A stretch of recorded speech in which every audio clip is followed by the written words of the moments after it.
Welcome back, everybody, to the Horror Screams Video Vault. I'm here with Andrew Jara. Is that correct? Yes. Yeah. I did try and get these things right. And we're here to talk about your two films, Borderland and The Last Ones. Hi, how you doing? Pretty good. Yeah. It's trying to get out of this heat, but doing pretty good. The heat. Where are you? Where are you right now? I'm in Texas. Whoa. So, Okay. yeah. I've heard it can get quite warm there. Yeah. Yeah. I'm in the middle of summer. So, Oh my goodness. Aircon. yeah. Yeah. The loud noises in the back is just air conditioning. Oh, that's fair enough. I've got a refrigerator in my back, so it's all good. We've had lots of rain recently, so yeah, send some of the sun this way if you can. So we're here to talk about both of your movies, The Last Ones and also Borderland. Let's talk about The Last Ones, considering that was the first one you made out of the two. Tell us a bit about it. Like, what's the storyline? Where are we at? Yeah. The last ones, I like to refer to it as a zombie drama because it's more of a psychological horror. We're kind of dealing with the ramifications of living by yourself. It's about two people who kind of find themselves trapped in a house and they're just trying to like get by as they're slowly running out of like materials. It's pretty early on in the zombie apocalypse where about 6 months in where the electricity is starting to go out, but it's still there and like they still have some food from the stores, but so it's like that transition to full apocalypse as they're trying to survive. Mm. And then someone else comes in and she kind of throws everything for a loop, and it really focuses on the human aspects of just like being there only being two people left, and so I really wanted to explore that aspect. It's kind of like a psychological more than an actual like hands-on horror, I guess, isn't it? Um, Yeah, we definitely wanted, like, the zombies are kind of they're like little appetizers throughout the movie, but it's really just the human relations between the two.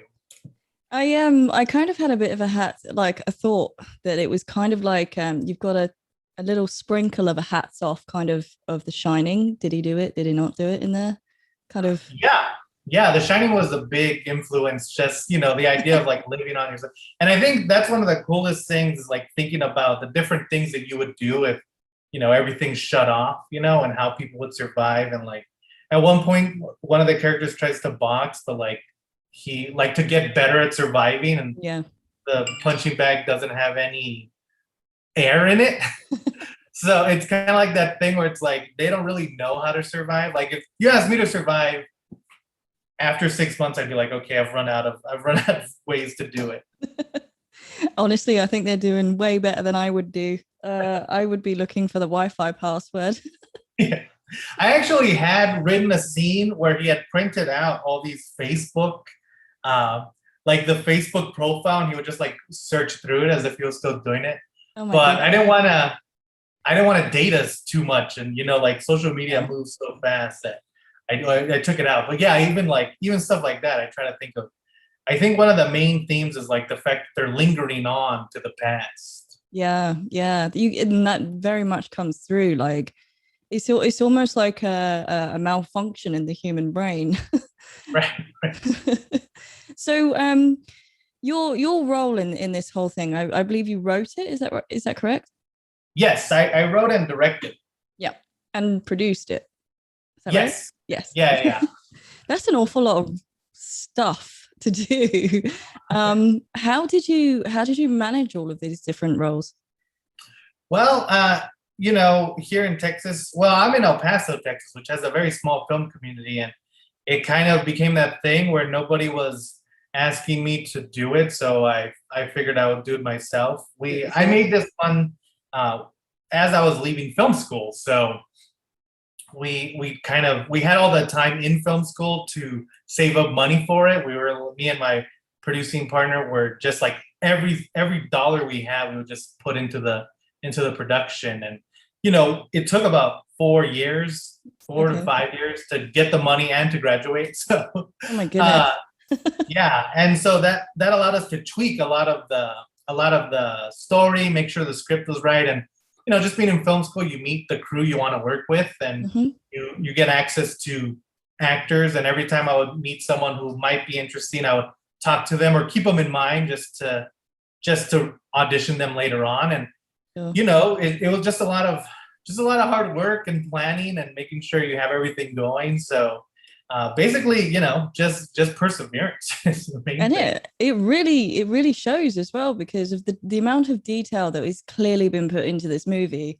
um I do have a question. Why did you grade it the way that you did? Is there Um, some kind of like influence there? Because there's a lot of like feels coming through on that. I think one of the reasons that we went for it was because we wanted to kind of separate it from the normal zombie film, because we took it to a festival and it was just kind of colorized. Mm. And, I think a lot of people were expecting, especially with the poster, they were expecting a more like a normal zombie film. And I don't think they were ready for the drama of it. And, Yeah. we got some people who were into it, but we had some people who were like, where's the gore? And so I feel like color grading it that way, we were able to kind of express that it's a more serious film, like that we're taking it more seriously, and just to kind of get people in right for the tone. Sure, yeah. And again, it came across really well, and I actually quite enjoyed it because of that. It was like it was just that little cherry on the top of the pie, like it yeah, it really worked. Um so in contrast, because you did Borderland as well, tell us about the storyline with Borderland. Yeah, with Borderland, it was a little different. We had an idea for a film called The Empty Space, and we started saving up for that one to make, just like last one's. But it was about 4 or 5 years in between, so I kind of wanted to make something to see if I just to kind of like a refresher, really. Yeah. And so I kind of wrote this. I had this idea originally. Borderland was like a more intense horror film where like a group of people are stuck in a bar with some cartel guys. Oh. But as I was writing it, it was becoming a lot more like dark and sinister than I wanted, and I kind of wanted something light. But we were pushing forward, and I was looking for locations for the bar, and I was kind of driving around El Paso, and it kind of switched where I was like, oh, this would be a good idea, just to kind of drive around, like have them go from place to place. And so we took the characters from that script and put them into this new script, and this way we were able to make it a little bit more lighthearted. I really wanted to go for like a midnight movie. Mhm. People have referred to it as a exploitation film, which I really like. Like it's not very serious, but kind of like that. We're taking serious themes and we're kind of playing with them in like a comedic way, so you can see it from multiple ways. Yeah, yeah, and it really comes across again, like it really comes across like what you were aiming for and the delivery of it. I mean, are you happy with the way that it came out, like as much as I am? I think with both films, there is always that looking at it, and I see a lot of the flaws as opposed to and I think, when I watch it, I realize that it's better than it is in my brain. In my brain, all I feel is like the critiques and the problems. But when I watch it, I'm like, oh, okay, this isn't like we had the option to do it all handheld, and in Mhm. my mind, it's like super shaky. Yeah. But when you watch it, it's not as bad as I think it is. It's just like since I had the idea, or like when I see it, I just see all the shakes. So, but nobody's really brought it up. And it's shaky. So I'm hoping that they don't notice. It's just me. No, honestly, it wasn't something that really stood out to me. Like, no, Oh, for cool. real. You don't have to worry about that. Um, but coming from like, because you said you were in film school, how would you take these two movies and then apply this maybe to your next project? Like, have you learned anything specific, or I'm picking your Yeah, brains? yeah, Sorry. I think with each film, you kind of get a little bit better, and you kind of know what your strengths are and what your weaknesses are, and you kind of work on both of them really to get better. I think with the last ones, we were all just like fish out of water, just kind of there and like trying to get everything to work. And I think it came out good, but with Borderland, we were able to kind of make it more tight. I was able to pick the cast and the crew that I really liked working with and kind of work with them. And my I worked a lot with Marco Sigueta, who he ran camera and he was like first AD. We did a bunch of roles just because we had such a small crew, and just having that, and he's also the star of the last ones. He's kind of moved into production, so we already had that shorthand, and he was able to. So we were able to work real fast and real well together, and you know. I used to work with the news in broadcasting, and that kind of taught me how to shoot things fast and how to come up with creative shots on the fly. And we kind of brought that into Borderland, where in last ones, especially with the cinematography, that was my weakest link. So I was able to use that and work on it. And so Borderland, I was ready. And now with the empty space, we're even further along. So it's all just like learning and working every aspect of it. Oh, that's so cool. So thinking back over the entire production of the last ones and Borderlands, is there one particular moment that really stands out to you that you were like, this is it, I'm having like super fun with this, this is my favorite moment, you know? Do you have a moment like that?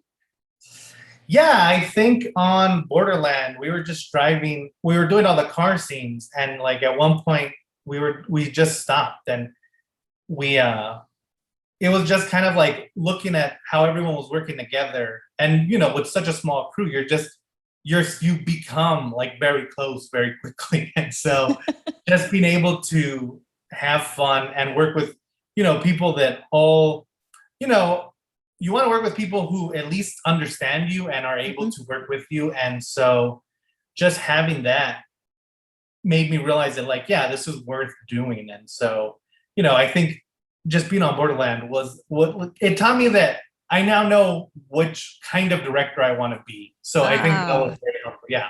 See, that's really cool. The fact that you can have that moment with people, it makes my heart sing. And so moving forwards, is there anything specific that you've learned in the last two movies that you did that you would like to pass on to anybody who may be a filmmaker themselves, that you think that maybe they really need to know? Yeah, I think one of the main things that I always want to tell is like, just go for it. Like with Borderland, we made it in a week.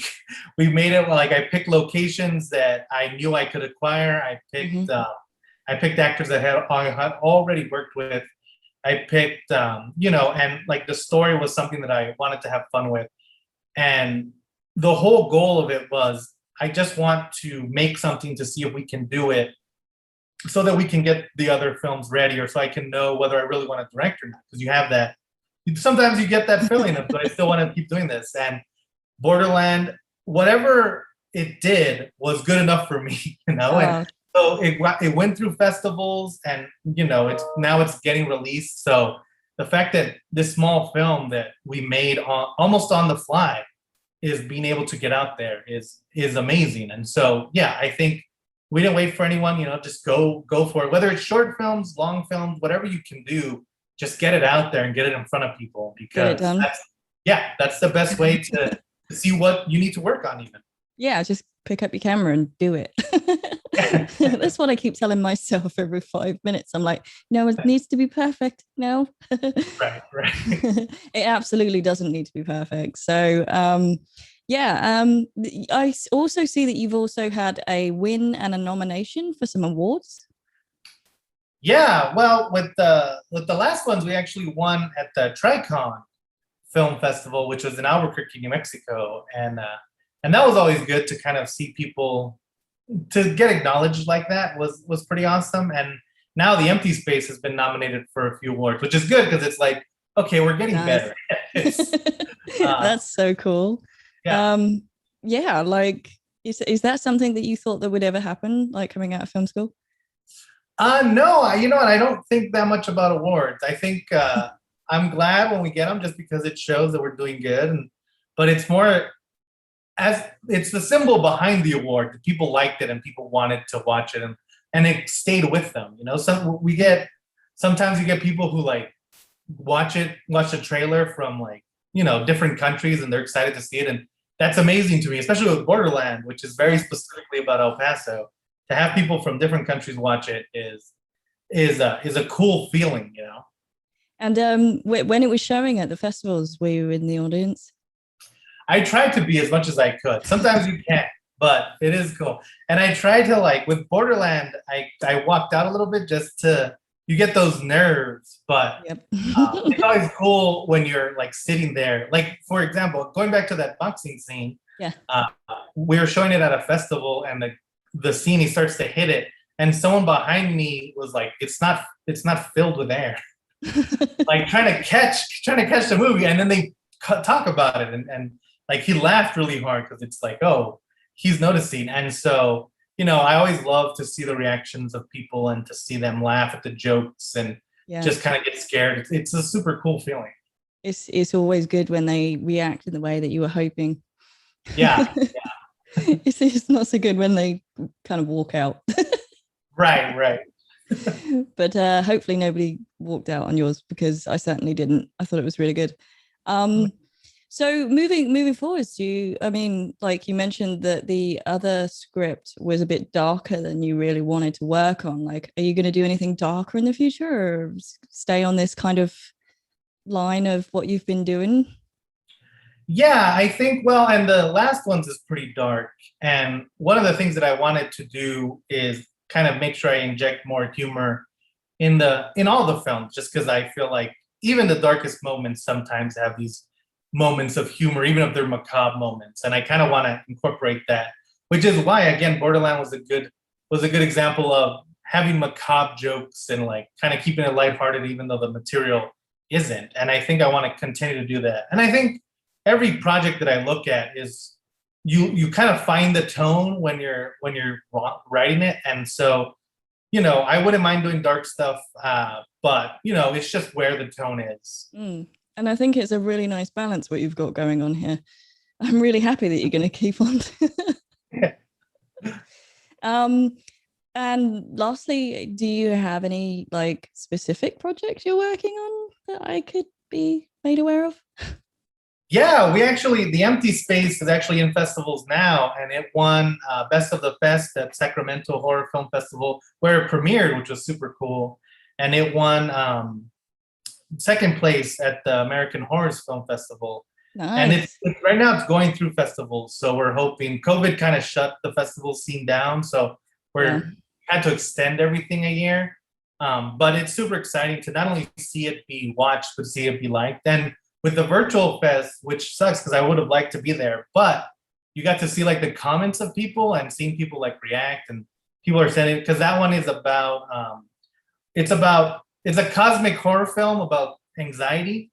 And so you not only get people who enjoy the film, but I've gotten messages from people saying, oh, I suffer from anxiety, and this is this is a very good representation of it. I feel like I have that. And someone else DM'd me on Instagram, and they were like, oh, I didn't even realize that that's what it was, that it was anxiety until I saw your film. So that was kind of one of the goals of it, was to give a realistic portrayal of anxiety while also being like a cosmic horror film.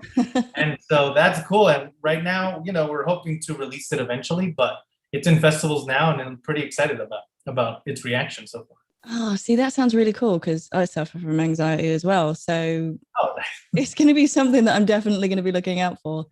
And lastly, do you have anything to say to everybody that you might want to get a message out there, perhaps? Where can we find you? Oh, you can find me. My Instagram and Twitter is Hada Films. Or just Andrew Hada. There's not too many of us. And I also have my YouTube page where we're posting more short films. We did a short film called Wellness Check during the pandemic that was well received, and it's on there now. It's on my YouTube if you look for Andrew Hada Films. And if I have a message, it's just I hope people enjoy the last ones in Borderland, and I hope people see it as both the films that they are and also like kind of the learning process that they are. I think it's a fun time to go back and look at the first features that I've done. And I think they were beautifully done. It's clear how much effort you've put into thinking about the storyline, the setup, and everything. And you know, when we all start out and do movies, I'm definitely one to speak. We're going to have that learning curve. So thank you so much for coming to talk to me, and thank you so much for letting me watch your films. And hopefully, I'm going to be talking to you very soon with another movie. Yeah, hopefully. That'd be really cool. Cool. Well, yeah, thank you for having me on. And yeah, hopefully we can talk about some more films eventually. Yeah. This sounds awesome. Okay, thank you.